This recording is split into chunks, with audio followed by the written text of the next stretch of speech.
जय हिंद दोस्तों। आप सभी का स्वागत है आपके अपने YouTube चैनल एग्री जर्नी में। तो दोस्तों आज हम आपके सबसे इम्पोर्टेंट टॉपिक के बारे में बात करने वाले हैं। बहुत से स्टूडेंट्स का ये डाउट भी है कि लास्ट के जो हैं 26 डेज में किस प्रकार से प्रिपरेशन की जाए, क्योंकि आपको पता है कि लास्ट के ये जो डेज होते हैं यही सिलेक्शन के चांसेस बहुत ज़्यादा इंक्रीज करते हैं। ठीक है, चांसेस जितने ज़्यादा आपके सिलेक्शन के बढ़ते हैं लास्ट के 25 और 26 डेज ये बहुत ही इंपॉर्टेंट और महत्वपूर्ण माने जाते हैं। तो इन जो है आपके मंथ में आपको क्या करना है इनके बारे में अपन बात करेंगे। बहुत ही इंपॉर्टेंट जानकारी है। जो भी स्टूडेंट नए हैं चैनल पे सभी लोग चैनल को जरूर सब्सक्राइब कर दें और बेल आइकन को ऑन कर दें। ठीक है, आपको सारी जानकारी इस वीडियो में बिल्कुल स्टेप बाय स्टेप आपको सही तरीके से समझाएंगे कि आपको क्या क्या करना है क्या नहीं करना है इस टाइम पे। देखिए सबसे फर्स्ट डाउट जो आपका यहाँ पे अधिकतर स्टूडेंट का है, देखिए कई लोगों को पता है कि थ्योरी को सॉल्व करना नहीं आता है, किसी बहुत से स्टूडेंट को कि थ्योरी के जो क्वेश्चन होते हैं, क्योंकि आपको पता है सिलेक्शन आपको जो है थ्योरी के क्वेश्चन ही दिलवाएंगे। ठीक है, तो थ्योरी के क्वेश्चन को सॉल्व किस प्रकार से करना है इसके बारे में अपन बात करेंगे। लास्ट टाइम भी आपको किस प्रकार से थ्योरी के क्वेश्चन को सॉल्व करना है, और सबसे इंपॉर्टेंट यहाँ पे सेकंड जानकारी कि क्या क्या चीजें हैं जो आपको इस टाइम पे करनी है, और सबसे इंपॉर्टेंट कि क्या क्या चीजें हैं जो आपको बिल्कुल भी नहीं करनी है, इसके बारे में अपन बात करेंगे। और सबसे इंपॉर्टेंट देखो बहुत से स्टूडेंट्स को चीजें क्या है याद हो जाती है, और लंबे टाइम तक बहुत से स्टूडेंट को जो है चीजें याद नहीं रहती है। तो इसके बारे में अपन बात करेंगे कि आपको इस टाइम पे लंबे टाइम तक चीजों को याद कैसे रखना है। ठीक है, तो इन 3 डाउट्स को अपन बिल्कुल यहाँ क्लियर करने वाले हैं। ठीक है, तो सबसे पहले यहाँ पे डाउट्स आपका क्या है कि थ्योरी क्वेश्चन है इनको किस प्रकार से सॉल्व करें, क्योंकि एग्जाम में आपके 70 से 80% आपके थ्योरी के क्वेश्चन ही आते हैं। ठीक है, एग्जाम्स में जितने ऐसे का पीसीएम को छोड़ दिया जाए या आपका जो है जनरली पीसीबी के स्टूडेंट्स उनमें बिल्कुल जनरली थ्योरी ही आती है। ठीक है, तो अपन थ्योरी के क्वेश्चन को किस प्रकार से सॉल्व करें, तो यहाँ पे सबसे इंपॉर्टेंट क्या है कि देखिए आप जो भी आपके एग्रीकल्चर के क्वेश्चन है या आपके जो है बायोलॉजी के क्वेश्चन है या आपके एनिमल हस्बेंड्री के क्वेश्चन है, तो इन क्वेश्चन को कैसे सॉल्व करें। ठीक है, एक उदाहरण के थ्रू मैं आपको यहाँ पे बताता हूँ किस प्रकार से आपको क्वेश्चन सॉल्व करने। आप इसको एक बार जरूर देखें, इसको ये आपको यहाँ पे दिख रहा होगा। ठीक है, इसको आप एक बार देखें किस प्रकार से क्वेश्चन सॉल्व करने। ठीक है, जैसा कि आप ये देख सकते हैं, आपको दिख रहा होगा यहाँ पे कि जैसे कि आपके क्वेश्चन सॉल्व करोगे आप तो आपके 50 से 60 क्वेश्चन आपको लगातार दिखेंगे। ठीक है, 50 से 60 क्वेश्चन आप भले ही बायोलॉजी के सॉल्व कर रहे हो या इंग्लिश के या सॉरी आपके एनिमल हस्बेंड्री के सॉल्व कर रहे हो, तो आपको 50 से 60 क्वेश्चन दिखेंगे। भले ही थोड़ा सा इसमें टाइम लगेगा, मैं मान रहा हूं, बट आपको ये चीजें बहुत टाइम तक जो है याद रहेंगी। ठीक है, आपको क्या करना है कि जब आप क्वेश्चन सॉल्व करो या आप बायोलॉजी के करो, एनिमल हस्बेंड्री करो या एग्रीकल्चर के करो, तो आप क्या करो कि एक पेज में इस टाइप से, जैसे आपको यहाँ पे दिख रहा होगा, उदाहरण के तौर पर मैंने ये आपको दिखाया है कि आप एक पेज में क्या करें कि आप जैसे 50 से 60 क्वेश्चन सॉल्व कर रहे हैं, तो उनको क्या करें आप एक बार गिनती को लिख लें। 50 से 60 अगर आप क्वेश्चन सॉल्व कर रहे हैं तो आप एक पेज में जो है 50 से 60 तक आप एक बार गिनती को लिख लें। फिर इसके बाद भले ही थोड़ा सा टाइम लगेगा, मैं मान रहा हूं, बट आप इनको क्वेश्चन को एक बार एक ट्रिक को अपना के देखें। ठीक है, 50 से 60 क्वेश्चन मेरे हिसाब से अगर आप एक बार सॉल्व करके देखोगे तो आपको बहुत ही फायदा होगा इस चीज का। ठीक है, आप क्या करें सीधे आप लोग क्या करते हो, जनरली बहुत से अधिकतर स्टूडेंट कि क्वेश्चन को पढ़ते हैं, क्वेश्चन को पढ़ने के बाद क्या करते हैं कि आंसर देख लेते हैं ये पीछे जाके कि भाई इसका ए आंसर है, बस ठीक है आंसर ए।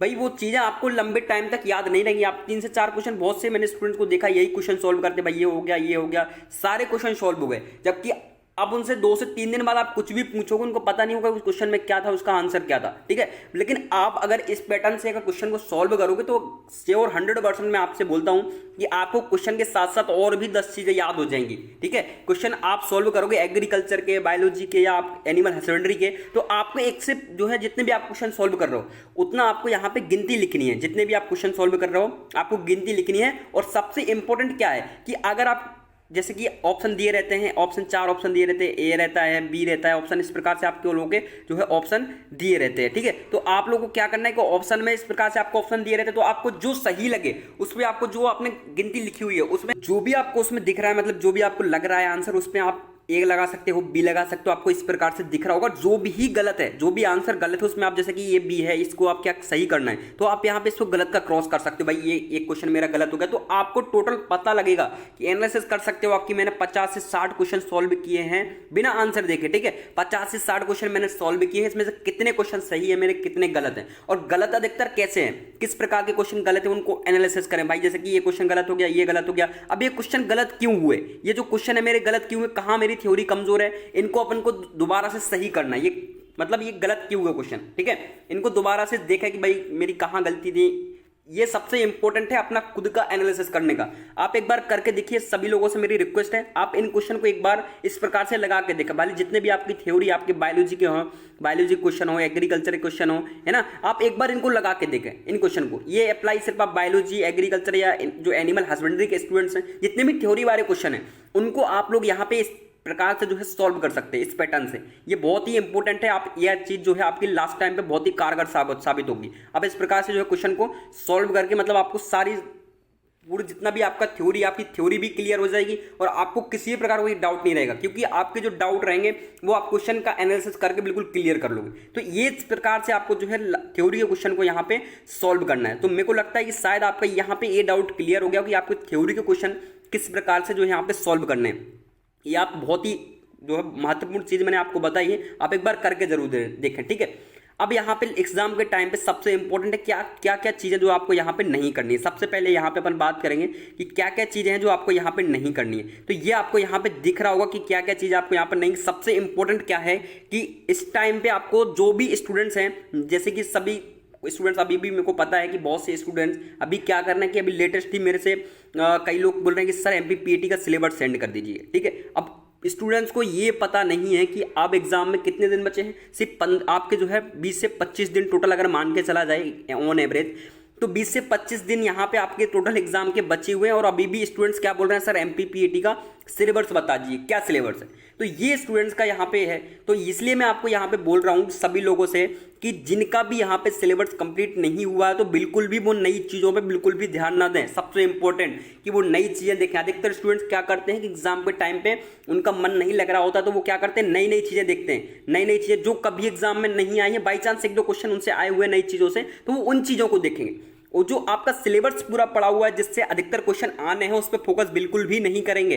तो इसलिए आपको इस टाइम पे क्या करना है कि नई चीजें बिल्कुल भी नहीं देखनी है। हाँ, जिन स्टूडेंट का यहाँ पे सिलेबस कंप्लीट हो गया है, जैसे बहुत सारे स्टूडेंट्स हैं जिनका सिलेबस कंप्लीट हो गया है, क्वेश्चन लगा रहे हैं, तो बिल्कुल बहुत अच्छी बात है, आप क्वेश्चन लगाएं और उसके साथ साथ आप नई चीजें भी देखें। जिनका सिलेबस कंप्लीट है मैं उनके लिए यहाँ पे रिकमेंड करूंगा कि वो सिलेबस देखें, नई चीजें जो है उनको देखें कि कहाँ कहाँ से क्वेश्चन जो है नए उठे हुए हैं, कहाँ से आए हुए हैं, तो इनको जरूर देखें, जो मतलब जिनका सिलेबस कंप्लीट है। बाकी अगर जो नए स्टूडेंट्स हैं जिन्हें अभी लेटेस्ट ही पढ़ना स्टार्ट किया है 1-2 मंथ से, तो वो क्या करें कि बिल्कुल नई चीज़ों बिल्कुल भी फोकस ना करें। जो आपकी इंपॉर्टेंट चीज़ें हैं उनको पढ़ें, उन पर फोकस ज़्यादा रखें, क्योंकि क्वेश्चन आपके वहीं से ही आने हैं, ठीक है। सेकंड नंबर पे आपको क्या बात याद रखनी है, ये आप यहाँ पे बहुत ही महत्वपूर्ण है, ठीक है, कि आपको पता है बहुत से स्टूडेंट्स का ये डाउट रहता है कि फिजिक्स, केमिस्ट्री और ये मैथ इनको किस प्रकार से सॉल्व करें, ठीक है, क्योंकि आपको पता है कि सिलेक्शन भी इन्हीं से होता है। मेरा ये मानना है कि जो भी स्टूडेंट, देखिए बहुत से स्टूडेंट क्या करते हैं, जो AG 1 to 3 ग्रुप के स्टूडेंट्स होते हैं या PCB या किसी भी ग्रुप के स्टूडेंट्स होते हैं, वो अधिकतर क्या करते हैं, ना तो फिजिक्स पर ध्यान देते हैं, ना केमिस्ट्री पर ध्यान देते हैं, ना बायोलॉजी पर ध्यान देते हैं, बायोलॉजी पर थोड़ी मोड़ी ध्यान देंगे, ना मैथ्स पर ध्यान देते हैं। फिर बोलते हैं मैंने क्या पढ़ा, AG 1 to 3 के स्टूडेंट्स बोलते हैं मैंने एनिमल एग्रीकल्चर पूरी कंप्लीट कर ली और एनिमल पूरी जो है कंप्लीट कर ली। फिर क्या बोलते हैं कि मेरा सिलेक्शन हो जाए। तो भाई सिलेक्शन आपका कहाँ से हो जाएगा, आप 50 में से 50 थोड़ी सही कर दोगे एग्रीकल्चर में, या 50 में से सही आप कर दोगे पशुपालन में, ये कभी नहीं होने वाला है, ठीक है।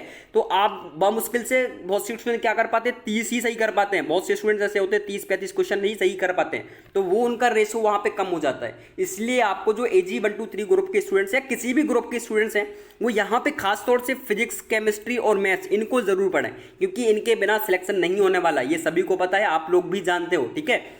जो भी यहाँ पे फिजिक्स, केमिस्ट्री और मैथ कर लेते हैं उनका अच्छे खासे नंबर आते हैं और कॉलेज भी उनको मिल जाता है आराम से। तो आपको फिजिक्स, केमिस्ट्री, मैथ पर बिल्कुल फोकस करना है। लेकिन सबसे इंपॉर्टेंट क्या बात याद रखनी है कि बड़े क्वेश्चन हैं जितने भी आपके, जैसे कि बहुत सारे लेंदी क्वेश्चन आपके होते हैं फिजिक्स में, केमिस्ट्री में, मैथ्स में, तो आपको क्या करना है कि जो क्वेश्चन आपको लग रहा है कि हाँ ये जो है इंपॉर्टेंट है, थोड़ा लेंदी है, तो इसको सॉल्व कर लेते हैं। हाँ, आपने अगर 2 से 3 बार इस क्वेश्चन को सॉल्व कर लिया फिर भी आपका आंसर नहीं आ रहा, तो बिल्कुल मैं यहाँ पे रिकमेंड करूंगा इस टाइम पे कि आप उस क्वेश्चन को छोड़ दो, ठीक है। आप उस क्वेश्चन को छोड़ दो, क्योंकि ज्यादा दिमाग लगाने का कोई मतलब है नहीं, आपके पास टाइम कम बचा हुआ है, चीजें बहुत सारी पड़ी हुई है, ठीक है। तो और ऐसा तो है नहीं कि आप जो क्वेश्चन लगा रहे हो वो इतना लेंदी क्वेश्चन वही एग्जाम में रखा हुआ आ जाएगा। भाई आ भी जाएगा तो 1 नंबर में आपका क्या हो जाएगा, ठीक है, कुछ भी नहीं होने वाला, क्योंकि इस टाइम पे 1-1 नंबर की पड़ी हुई है। भाई बहुत से स्टूडेंट्स बहुत ही 2-2 3-3 साल से प्रिपरेशन कर रहे हैं, तो उनके लिए यहाँ पे बहुत ही महत्वपूर्ण हो जाता है। ठीक है, तो यहाँ पे आपको क्या करना है कि जितने भी आपके लेंदी क्वेश्चन है, खासतौर से फिजिक्स के, मैथ्स के, केमिस्ट्री के, तो इनको आपको ज़्यादा फोकस नहीं करना है। आपको जो छोटे छोटे बेसिक क्वेश्चन आए हुए हैं उन पे आपको ज़्यादा फोकस करना है। ठीक है, जैसे कि आप यहाँ पे क्या क्या कर सकते हो, है ना। और सबसे इंपॉर्टेंट आपको यहाँ पे, जैसे कि मैं आपको यहाँ पे बताऊँ कि आप क्या क्या कर सकते हो फिजिक्स केमिस्ट्री में, तो यहाँ पे आपको याद रखना है कि आपको सबसे पहले क्या करना है, फिजिक्स केमिस्ट्री और मैथ का एक बात आप यहाँ पे उनको ध्यान रखें कि आपको प्रीवियस ईयर के क्वेश्चन पेपर उठाने हैं सबसे पहले। ठीक है, आपको प्रीवियस ईयर के क्वेश्चन पेपर उठाने हैं। आप भले ही 2 से 3 साल का पेपर आप MPPAT का या PVFT या डाहेड का किसी का भी आप क्वेश्चन यहाँ पे उठाना है। आपको क्या करना है इसके बाद आपको पेपर में आपको फिजिक्स को देखना है। ठीक है, फिजिक्स के क्वेश्चन को एक बार छांटना है। इतना टाइम जरूर आपके पास होगा, आप इतना तो कर सकते हो। आपको क्या करना है, फिजिक्स का और केमिस्ट्री का और मैथ का आपको क्या करना है कि आपको ये पता करना है कि क्वेश्चन अधिकतर आए कैसे हुए हैं। आप अधिकतर यही पाओगे कि आपको जो फिजिक्स है उसमें से अगर आपकी बात करें तो बेसिक क्वेश्चन आपको ज़्यादा देखने को मिलेंगे। केमिस्ट्री में भी आपका यही हाल है, मैथ्स में भी यही हाल है, क्योंकि लेंथी क्वेश्चन एग्जाम वाले बिल्कुल भी नहीं डालते हैं। ठीक है, बिल्कुल ट्रिकी क्वेश्चन डालते हैं कि थोड़ा सा बस सॉल्व किया, आंसर मिल गया। ठीक है, तो आपको क्या करना है कि प्रीवियस ईयर के जो क्वेश्चन पेपर हैं उन पे आपको सबसे पहले फोकस्ड करना है। ठीक है, उनके क्वेश्चन को पता लगाना है, उनका पैटर्न पता लगाना है कि फिजिक्स में क्वेश्चन आपके 2 से 3 साल के अंतर्गत फिजिक्स में क्वेश्चन आए कैसे हुए हैं, केमिस्ट्री में क्वेश्चन आए कैसे हैं 2 से 3 साल के अंतर्गत, मैथ्स में किस प्रकार के क्वेश्चन आए हैं। तो ये आपको एक थोड़ा सा पता लगाना है। फिर आप इस प्रकार से जो है क्वेश्चन को फिजिक्स पे ध्यान दे सकते हैं, केमिस्ट्री पे, कि आपको जैसे कि मैं अगर आपसे बात करूं AG123 ग्रुप की या PCM ग्रुप की, तो आपको पता है जो AG123 ग्रुप के स्टूडेंट्स उनमें फिजिक्स कितने नंबर की आती है, 25 नंबर की। ठीक है, तो 25 नंबर में आपको कितने नंबर, आपको कम से कम मैं आपसे यहाँ पे बात कर रहा हूँ 18 आपको क्वेश्चन या 18 से 20 क्वेश्चन आपको ऐसे मिल जाएंगे। आप प्रीवियस क्वेश्चन पेपर उठा के जरूर देखें।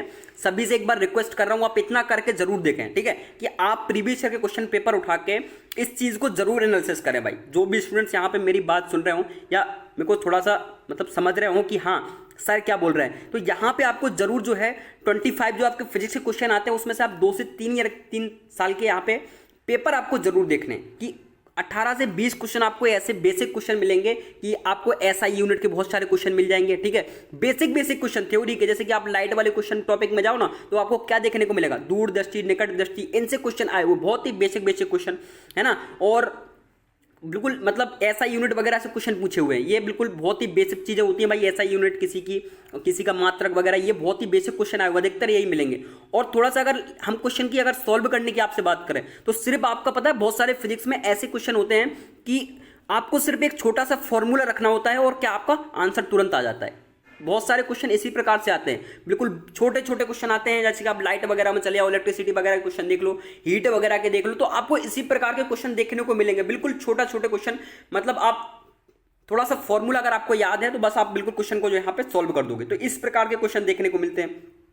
और यहाँ पे अधिकतर क्वेश्चन जो है आपके फॉर्मूला से भी बनते हैं। कभी कभी देखो आप, जैसे कि लाइट वगैरह क्वेश्चन देखो तो आपको सीधा लाइट का आपको फॉर्मूला देखने को मिल जाएगा कि इनमें से कौन सा फॉर्मूला क्या है, किसका फॉर्मूला है। हीट वगैरह से बहुत सारे क्वेश्चन फॉर्मूला वगैरह से आए हुए। तो ये चीजें आपको यहाँ पे बेसिक तो कम से कम आप कर सकते हो। मेरे हिसाब से इतना तो आप कर सकते हो कि 2 से 3 साल के पेपर को आप देखकर उसके एग्जाम पैटर्न की क्वेश्चन किस टाइप से आए हैं और अपने को उस टाइप के ही क्वेश्चन पढ़ के फिजिक्स के क्वेश्चन सॉल्व करने हैं और थ्योरी को भी उतना ही पढ़ना है। ठीक है, इतना तो आप कर सकते हो, क्योंकि बहुत से स्टूडेंट का डाउट था कि भाई किस हिसाब से इन चीजों को करें। तो मेरे को लग रहा है कि शायद आप जहां तक इतना कर सकते हो। ठीक है, और सबसे इंपॉर्टेंट यहाँ पे बात आपको याद रखनी है, ये भी एक बहुत ही महत्वपूर्ण बात है आप लोगों के लिए, कि थ्योरी किस प्रकार, थ्योरी के जो क्वेश्चन है, मैंने अधिकतर स्टूडेंट को क्या देखा है कि बहुत सारे स्टूडेंट थे, जब मैं पढ़ता था तब भी बहुत सारे स्टूडेंट को मैंने देखा है कि अधिकतर स्टूडेंट क्या करते थे कि जो क्वेश्चन सॉल्व करते थे, भले थ्योरी के क्वेश्चन करते थे, बायोलॉजी के हो गया आपका या आपके एग्रीकल्चर के हो गए या एनिमल हस्बेंड्री के, तो ये क्वेश्चन जब सॉल्व करते थे वो क्या करते थे कि आंसर पर टिक कर लेते थे। क्या करते थे, आंसर पर टिक कर देते थे। जैसा कि अगर ये क्वेश्चन पूछा हुआ है कि मृदा के पीएच की रेंज कितनी होती है, ठीक है, रेंज कितनी होती है, तो वो आंसर, जैसे कि यहाँ पे आंसर क्या है इसका, सी इसका करेक्ट आंसर है, 0 से 14 होती है। तो वो क्या कर लेंगे स्टूडेंट कि 0 से 14 पर यहाँ पे टिक कर लेंगे और बहुत सारे क्वेश्चन में टिक करके रखेंगे। बोले जब भी पढ़ना होता है तो बस आंसर देख लिया और हो गया काम। भाई ये बहुत ही गलत चीज करते हो आप। ठीक है, ये आपको बहुत ही मतलब इसके बहुत ही गलत परिणाम आपको देखने को मिलेंगे। आप क्या करते हो इस क्वेश्चन को कि आपने पढ़ा भाई 0 से 14, हाँ भाई आंसर पता तो है, ठीक है ये तो बन जाएगा। तो ये आप अगर बिल्कुल मतलब दिमाग से चीजें निकल जाती हैं इसलिए आप आंसर पे कभी भी टिक करके ना रखें, क्योंकि ये बहुत आप हल्के में क्वेश्चन को ले लेते हो कि अरे आंसर तो पता है, इसका आंसर तो ये है, तो इसको क्या सॉल्व करने की जरूरत है। इसलिए मैं सबसे इंपॉर्टेंट यहाँ पे आपको बात बता रहा हूँ कि आपको आंसर पे बिल्कुल भी यहाँ पे टिक नहीं करना है। ये बहुत आप बड़ी आपकी जो है यहाँ पे गलती होगी अगर आप आंसर पे टिक करोगे। आपको कभी भी, आप भले अभी एग्जाम की तैयारी करो या कॉम्पिटेटिव एग्जाम की तैयारी करो, आपको आंसर पे कभी भी टिक नहीं करना है क्वेश्चन पे कि ये है क्वेश्चन का ये आंसर है, इस पर टिक कर लिया। बहुत से स्टूडेंट्स यही गलती करते हैं और उनका कोई मतलब नहीं रहता क्वेश्चन सॉल्व करने का। ठीक है, मैं आपको बताऊं कोई भी मतलब नहीं रहता क्वेश्चन सॉल्व करने का।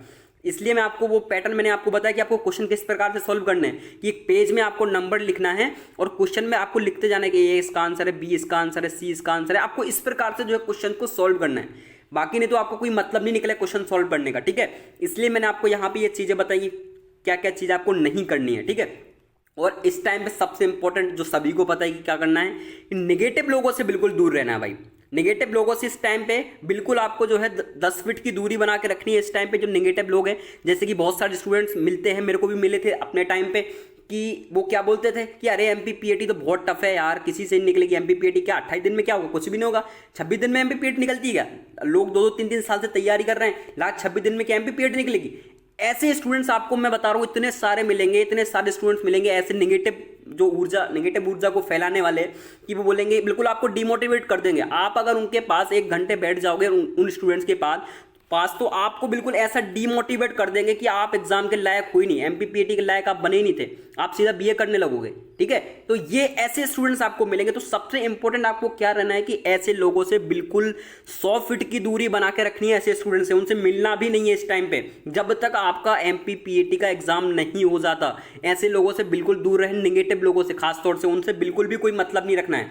जो आपसे बोले कि एमपीपीएटी नहीं निकलेगी, बहुत टफ होता है, अरे उसकी फिजिक्स बहुत टफ आती है, उसकी केमिस्ट्री बहुत टफ आती है, उनका सिलेक्शन अच्छे स्टूडेंट का सिलेक्शन नहीं होता। अरे मैंने तो ऐसे स्टूडेंट देखे हैं कि 2 से 3 साल की तैयारी उन्होंने एमपीपीएटी की, आज भी उनसे एमपीपीएटी नहीं निकला है, वो मेरे गांव में बीए कर रहे हैं। ऐसे स्टूडेंट्स मिलते हैं। तो ऐसे स्टूडेंट से आपको क्या करना है कि बिल्कुल दूरी बना के रखनी है। मेरा मानना यह है कि आप बिल्कुल ऐसे स्टूडेंट से दूरी बना के रखें, क्योंकि ये चीज बहुत ज्यादा प्रभाव डालती है स्टूडेंट के दिमाग पर। समझ रहे हो, आप कितना भी पढ़ लो, लेकिन अगर आप कितना भी पढ़ लो, मैं आपको बता रहा हूं कि आप जितनी भी तैयारी कर लो, आप अच्छे नंबर आ रहे हो एग्जाम में, कुछ भी आ रहा हो, लेकिन एक नेगेटिव आदमी अगर आपके पास 1 घंटे बैठ गया, उसने आपको ज्ञान दे दिया, तो ये मैं आपसे बता रहा हूँ वास्तविकता है कि आप कुछ भी नहीं कर पाओगे जीवन में। ये याद रखना आप, क्योंकि नेगेटिव आदमी हमेशा नेगेटिव सोचता है। ठीक है, तो इस चीज को आपको यहाँ पे याद रखना है, ये पॉइंट सबसे इंपॉर्टेंट है, इसको भी आपको याद रखना है।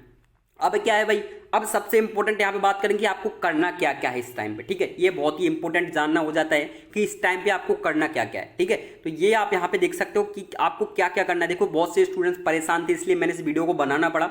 ठीक है, तो सबसे पहले आपको क्या करना है कि देखो, मैं तो हर वीडियो मैंने यही बोला है और अब भी यही बोल रहा हूँ कि इंपॉर्टेंट जो आपके टॉपिक हैं उनको आपको बिल्कुल कंप्लीट करके रखना है, उनके क्वेश्चन सॉल्व करके रखना है। और सबसे इंपॉर्टेंट क्या है कि आपको यहाँ पे ज्यादा से ज्यादा जो है क्वेश्चन लगाने हैं। सबसे इंपॉर्टेंट यहाँ पे आप बात याद रखें कि आप जितने क्वेश्चन लगा पाएं, बिल्कुल ज्यादा से ज्यादा उस टॉपिक के क्वेश्चन करने हैं। जैसे कि मैं अगर आपसे बता दूं कि केमिस्ट्री में जो आपका जीओसी टॉपिक है, जैसे सभी को पता है केमिस्ट्री में कौन सा आपका जीओसी टॉपिक है, जनरल ऑर्गेनिक केमिस्ट्री। तो ये क्या है, इससे 50% ये जो है केमिस्ट्री को कवर करता है। तो आपको इतने क्वेश्चन इसके प्रैक्टिस करनी है कि आपसे मतलब आईयूपीएससी नाम, बिल्कुल कोई भी चीज आ जाए उसका आईयूपीएससी नाम आप बिल्कुल क्लियर कर दो। अधिकतर क्वेश्चन किससे आते हैं, आईयूपीएससी नाम से। भाई इस चीज का, मीथेन का, प्रोपेन का, इनका आईयूपीएससी नाम बताओ। तो बिल्कुल आपको इतनी चीजें बिल्कुल रट जाना चाहिए, टॉपिक जीओसी ऐसा हो जाना चाहिए कि आप बिल्कुल तुरंत उसका आंसर, भाई इसका आईयूपीएससी नाम ये है, इसका आईयूपीएससी नाम ये है। ठीक है, तो आपको इस प्रकार से जो इस टॉपिक के जितना भी, जो भी, भले ही फिजिक्स हो, केमिस्ट्री हो, एग्रीकल्चर हो, एनिमल हस्बेंड्री हो, जो भी वेटेज वाले टॉपिक हैं उनके ज्यादा से ज्यादा क्वेश्चन लगाएं। मेरा अभी फिलहाल में यही मानना है। ठीक है, आपको जो कम वेटेज वाले टॉपिक है, देखो उनके मेरे हिसाब से ज्यादा फोकस उनको भी पढ़े। ठीक है, बट फिलहाल में जो बहुत ही इंपॉर्टेंट टॉपिक है, जैसे जीओसी तो पक्का है, उससे ज्यादा क्वेश्चन आते हैं। ठीक है, तो उसको आप जो है कवर कर सकते हो। सेकंड, आपको यहाँ पे क्या बात याद रखनी है कि जैसे एग्रीकल्चर है ना, थ्योरी के जो आपके टॉपिक है, एग्रीकल्चर, बायोलॉजी, केमिस्ट्री, तो इन पर भी फोकस करें। सबसे इंपॉर्टेंट ये यहाँ पे महत्वपूर्ण हो जाता है। और ज्यादा से ज्यादा क्वेश्चन लगाएं। ठीक है, क्वेश्चन लगाने का सबसे ज्यादा फायदा क्या होता है, यहाँ पे आप देख सकते हो, आपको लिखा मिल जाएगा कि सबसे ज्यादा फायदा क्या होता है कि थ्योरी यहाँ पे मजबूत होती है। ये बहुत ही महत्वपूर्ण है। आपकी जो है, आप जैसे ही बायोलॉजी का मार्फोलॉजी टॉपिक है, एंटामोलॉजी टॉपिक है, तो आप अगर उसके क्वेश्चन ज्यादा से ज्यादा लगाओगे ना तो आपकी क्या होगी, थ्योरी क्लियर होगी कि हाँ भाई ये चीज यहाँ पे होती है, ये चीज यहाँ पे होती है। तो क्वेश्चन लगाने का सबसे इंपॉर्टेंट बेनिफिट क्या है कि थ्योरी मजबूत होगी आपकी, और जो कि आपको इस टाइम पे बहुत ही जरूरत है थ्योरी की, ठीक है, वो आपकी यहाँ पे मजबूत होगी थ्योरी। तो बिल्कुल चैप्टर को कंप्लीट करके उसके क्वेश्चन ज्यादा से ज्यादा क्वेश्चन लगाएं। अगर आपके पास क्वेश्चन नहीं है तो मैं आपको यहाँ पे बता देता हूँ, ठीक है, आपको कुछ भी नहीं करना है, आपको सिर्फ 29 रुपए यहाँ पे पे करने। देखो मेरे हिसाब से 29 रुपए, मेरे को नहीं लगता कि शायद ज्यादा होते हैं, ठीक है, आपको यहाँ पे सिर्फ 29 रुपए पे करने। आप टेलीग्राम पे मेरे को मैसेज कर सकते हो। तो मेरे पास बहुत सारे क्वेश्चन है, टेस्ट सीरीज वगैरह बहुत सारी पड़ी हुई है, तो आप लोगों को मैं जो है प्रोवाइड करा दूंगा। आप टेलीग्राम पे मेरे को डीएम कर सकते हो, मैसेज कर सकते हो, ठीक है। तो आपको वहां पे बहुत ही इंपॉर्टेंट क्वेश्चन और पीडीएफ और आपका जो है इंपॉर्टेंट सिलेबस क्या क्या है वो आपको मैं सेंड कर दूंगा। इंपॉर्टेंट बहुत सारे क्वेश्चन है, इंपॉर्टेंट टॉपिक के नोट्स हैं। तो अगर आप चाहो तो आप 29 रुपए मेरे को जो है आप टेलीग्राम पे जो है मैसेज करके 29 रुपए आपको पे करने, तो आप इतना मैं आपके लिए कर सकता हूं, ठीक है। सेकंड आपको क्या याद रखना है भाई, ये जो था मैंने आपको बता दिया। सेकंड आपको क्या करना है, सेकंड सबसे इंपॉर्टेंट है कि आपको, मैंने आपको जस्ट ऊपर ही बताया था कि आपको क्या करना है कि प्रीवियस ईयर के क्वेश्चन पेपर में आपको क्या करना है कि क्वेश्चन का लेवल देखना है, ठीक है। मैंने इसके बारे में आपसे पहले बात कर ली थी कि क्वेश्चन का आपको क्या करना है कि लेवल देखना है, किस प्रकार से क्वेश्चन आए हुए एग्जाम में प्रीवियस ईयर में, केमिस्ट्री में किस प्रकार के क्वेश्चन आए हैं, फिजिक्स में किस प्रकार के क्वेश्चन आए, तो ये आपको यहाँ पे लेवल चेक करना है और फिर आपको उन्हीं क्वेश्चन को सॉल्व करना है टॉपिक कंप्लीट करके, ठीक है। और AG 1 2 3 में तो सभी को पता है कि मैंने आपको बताया था फिजिक्स में। और अगर हम बात करें PCA ग्रुप की भी आपसे, क्योंकि मैंने PCA और PCB ग्रुप की हम यहाँ पे बात करें, तो क्या होता है फिजिक्स के जैसे 50 क्वेश्चन आते हैं, ठीक है, फिजिक्स के। तो फिजिक्स में आप यहाँ पे ये मान के चलिए कि 30 से 35 क्वेश्चन आपके बिल्कुल बेसिक रहते हैं। भाई जो भी स्टूडेंट्स एक बार प्रीवियस ईयर क्वेश्चन पेपर जरूर देख लें। भाई सभी से मेरी रिक्वेस्ट है, जितना हो सके आपसे आप प्रीवियस ईयर क्वेश्चन पेपर जरूर देखें। आपको क्या होगा, उससे क्वेश्चन का लेवल पता लग जाएगा कि भाई 2018 में किस प्रकार के फिजिक्स में क्वेश्चन आए। और मैं आपको गारंटेड यहाँ पे श्योर हूं कि अगर आप फिजिक्स, केमिस्ट्री, मैथ और बायोलॉजी नहीं करते हो तो ये मैं आपको यहाँ पे लिख के देता हूँ 100% आपका अगर सिलेक्शन हो जाए तो आप मेरे को मैसेज बताइएगा कि सर मैंने सिर्फ एग्रीकल्चर और पशुपालन पढ़ के सिलेक्शन ले लिया। तो ये आपका कभी नहीं होने वाला। इसलिए आपको मैं यहाँ पे बेसिक चीज़ों की जानकारी यहाँ पे आपको दे रहा हूँ कि आप जो बेसिक है कम से कम उतना तो कर लो जो बेसिक है। तो इसलिए आप बेसिक चीज़ों को कर लें जितना आपसे हो सके, खासतौर से फिजिक्स, केमिस्ट्री और मैथ, ठीक है। ये तो आप जो है एनिमल हस्बेंड्री और एग्रीकल्चर, ये तो आपके एग्जाम के टाइम पे भी आप मतलब आपके 2 से 3 दिन 4 दिन रहेंगे तब भी आप पढ़ सकते हो मेरे हिसाब से, ठीक है। बाकी आप इन क्वेश्चन को जरूर दो एक बार देखें और उनको सॉल्व करें, उनका लेवल आपको पता लग जाएगा, ठीक है। 4 से 5 क्वेश्चन यहाँ पे टफ होते हैं, जरूर देखें। जो भी PCA, PCB या ABC ग्रुप के स्टूडेंट्स हैं जरूर देखें भाई, इस चीज़ को बिल्कुल अप्लाई करें, ठीक है। अब यहाँ पे सबसे इंपॉर्टेंट बात क्या है कि यहाँ पे मैंने आपको बताया था कि थ्योरी से ज़्यादा क्वेश्चन आते हैं। तो ये आपको याद रखना है कि थ्योरी से जैसे आपके ऐसा यूनिट फॉर्मूला बेस्ड क्वेश्चन आते हैं। और मैथ्स में सबसे इंपॉर्टेंट क्या रखना है, आपको याद रखना है कि मैथ्स में क्वेश्चन के पैटर्न को समझना है, ना कि क्वेश्चन को रटना है। बहुत से स्टूडेंट्स क्या करते हैं, क्वेश्चन को रटते हैं कि भाई ये क्वेश्चन रटना है कि भाई ये क्वेश्चन इस टाइप से लगता है तो बाकी क्वेश्चन भी इसी टाइप से लग रहा हूं। तो बिल्कुल ऐसा कुछ नहीं है, आपको क्वेश्चन को पैटर्न को समझना है कि मैथ्स में किस प्रकार के क्वेश्चन आ रहे हैं। बहुत ही बेसिक क्वेश्चन आते हैं, AP, GP, लॉग वगैरह से आपके बहुत बेसिक क्वेश्चन आते हैं, बिल्कुल ईजिली क्वेश्चन आते हैं। तो आप इनको जो है सॉल्व कर सकते हो, ठीक है। बहुत बेसिक क्वेश्चन आते हैं। तो आप ये पूरी जानकारी मैंने आपको यहाँ पे दे दी। और सबसे इंपॉर्टेंट जानकारी यहाँ पे 3rd नंबर पे ये बहुत महत्वपूर्ण है कि बिल्कुल पढ़ाई के टाइम पे आपको पॉजिटिव रहना है, ठीक है। आपको बिल्कुल यहाँ पे पॉजिटिव रहना है कि बस टोटल कितनी है सीट्स PAT में, 1158 सीट्स हैं। तो इसमें से सिर्फ एक सीट मेरी है, मेरे को बाकी किसी से कोई मतलब नहीं है, ठीक है। एक सीट मेरी है, मेरा सिलेक्शन हो रहा है बस। लेकिन आपको क्या क्या इसके साथ साथ पढ़ाई करनी है भाई। ये बिल्कुल रट के नहीं बैठ जाना है कि हाँ मेरा सिलेक्शन हो गया, आप तो ऐसा 1158 मेरी एक सीट मेरी है, तो ऐसा कोई मतलब नहीं होता। उसके साथ साथ आपको पढ़ाई भी करनी है। एक बात आप याद रखें, उसके साथ साथ आपको यहाँ पे क्या करनी है, पढ़ाई भी करनी है। और बिल्कुल पॉजिटिव रह के पढ़ाई करनी है, एक बिल्कुल किसी से कोई मतलब नहीं, बिल्कुल पॉजिटिव रह के पढ़ाई, है ना। क्योंकि आपका जो सिलेक्शन का जो है निर्धारित होगा वो कितना, लास्ट के ये 20 से 25 डेज ही आपका सिलेक्शन को निर्धारित करेंगे।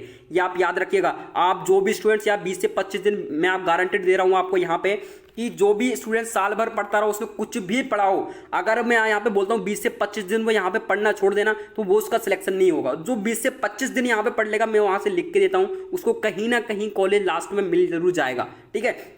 तो बहुत इफेक्ट होता है लास्ट की पढ़ाई का, इसको आप लोग सभी लोग याद रखें, बहुत ही बेनिफिट होता है, ठीक है। और बिल्कुल यहाँ पे पॉजिटिव रह के पढ़ाई करें, और किसी भी प्रकार की कोई प्रॉब्लम हो तो आप कमेंट करके हमसे पूछ सकते हो। बाकी मैंने जो है टेलीग्राम पे भी आप लोगों को ग्रुप बना रखा है एग्री जर्नी करके, तो आप लोग वहाँ पे टेलीग्राम ग्रुप पर भी ऐड हो सकते हो। और आप लोग अभी फिलहाल वहाँ पे क्विज भी चल रहे हैं, तो जो भी स्टूडेंट्स वहाँ पे ऐड होना चाहते हैं, बिल्कुल लिंक डिस्क्रिप्शन में, आप बिल्कुल ऐड हो सकते हो। और मिलते हैं अपन नेक्स्ट वीडियो के साथ, तब तक के लिए स्वस्थ रहें, मस्त रहें और बेहतरीन तरीके से पढ़ाई करें।